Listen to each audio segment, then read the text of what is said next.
From KUNC and the NPR network, this is In The NoCo. I'm Brad Turner, in today for Erin O'Toole. Colorado recently hit a milestone. The very first licensed psychedelic therapy clinic opened in June, after voters here said magic mushrooms should be legal. So lots of reporters have written about the licensing process, interviewed therapists, and written about whether psychedelic mushrooms have real value in helping people recover from trauma, PTSD, or other issues. Our guest today is one of those reporters, but he took things a bit further. Robert Sanchez is a longtime writer for 5280 magazine in Denver. He decided to try out psychedelic mushrooms and see if what the experts said about their therapeutic value held up. Today, he's walking us through his journey on what'll be a different kind of In The NoCo episode. It all started when Robert found himself having a very tough year.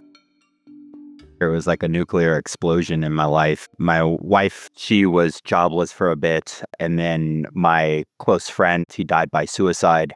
My longtime editor of 17 years was laid off of my magazine. And then immediately after that, my magazine was sold to somebody I didn't know. I'm so sorry. That's so much all at once. How did it make you feel to kind of lose your sense of control for a minute as all of this was happening? I felt upset with myself. All these things I had planned in my life, right? Like everything can just end.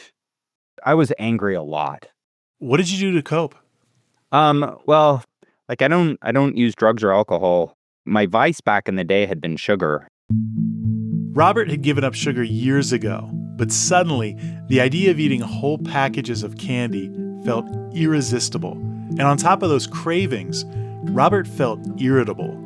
To be so angry all the time and not enjoying what I do, right? Like my family and the thing I do for my job are the things that fill me up so much. I was disappointing myself on both ends of it. Like my wife, my mom, my kids were like, hey, you need to not be like this. This is terrible. Around this time, Robert had been researching his story on the rise of psychedelic therapy in Colorado. And many researchers say therapy with magic mushrooms can help people dealing with trauma, depression, and other mental health issues. Robert started thinking, maybe microdosing, in this case taking several pills over a few days, was worth a try. This healer who I had talked to was very much like, well, you just don't know what you might see or hear or whatever it's going to be. So when you take your first pill, just make sure you're in a safe place and, see where it takes you kind of thing.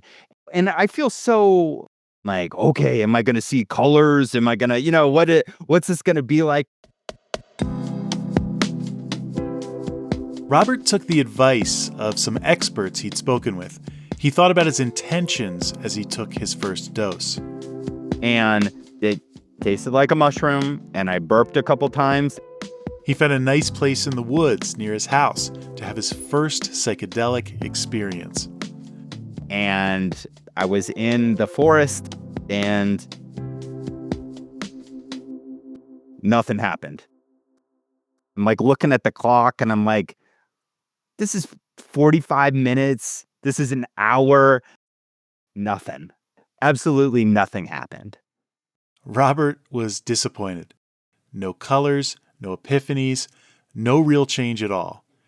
But he kept taking the pills for a few more days, and he noticed a subtle shift. I thought about the last time I had sugar, and I hadn't had sugar now. I think it had been about 4 or 5 days. And I was gobbling sugar like a fiend prior to that. And so that is the first place I saw it. And then it was miraculous what had happened to me after that.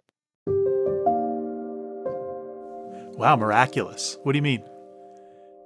The way I started viewing myself and the world, I feel, turned my compass.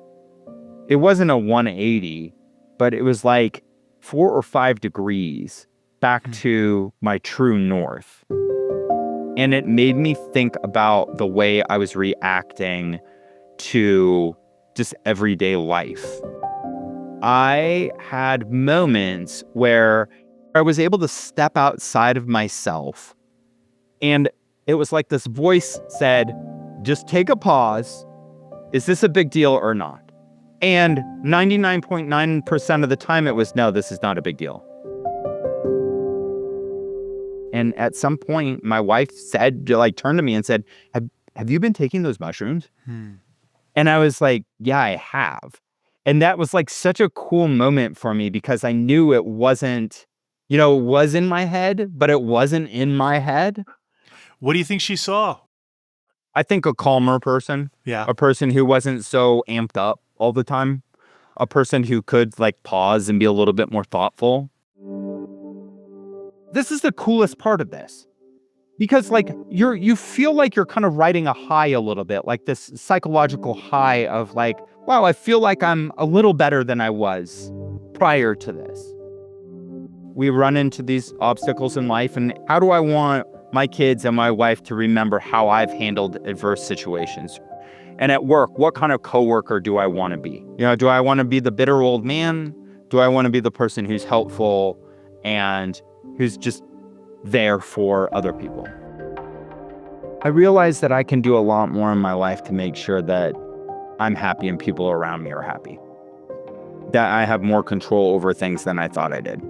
And the things that I can't control, it's okay. Yeah. It's a cool place to live. And for me too, it's I still don't crave sugar. My wife and son have some donuts or something over in the other room. They will go uneaten by me. I can promise you that. But here's the strange thing about Robert's psychedelic experience and all that expert advice he gathered. He shared his feelings with some of the researchers he'd interviewed, and none of them seemed to think the chemicals in the mushrooms actually helped.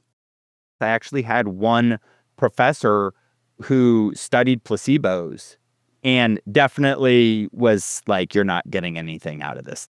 But he said to me, placebo effects are amazing.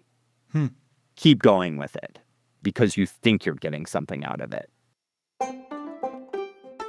And I have told so many people, I do not care if it was the microdosing or a placebo. I wish everybody could feel the way that I felt. Wow. So even the skeptical researcher sees some value in it, even if they don't believe you got anything substantive out of it, right?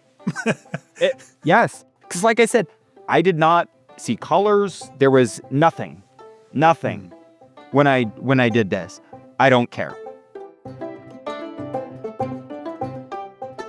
Reporter Robert Sanchez shared much more about his psychedelic experience and lots of reporting on Colorado's fledgling psychedelics industry in his published article, which ran recently in 5280 magazine. There's a link to it in our show notes and at KUNC.org, so check it out. That's it today for In The NoCo. I'm Brad Turner. Thanks for listening.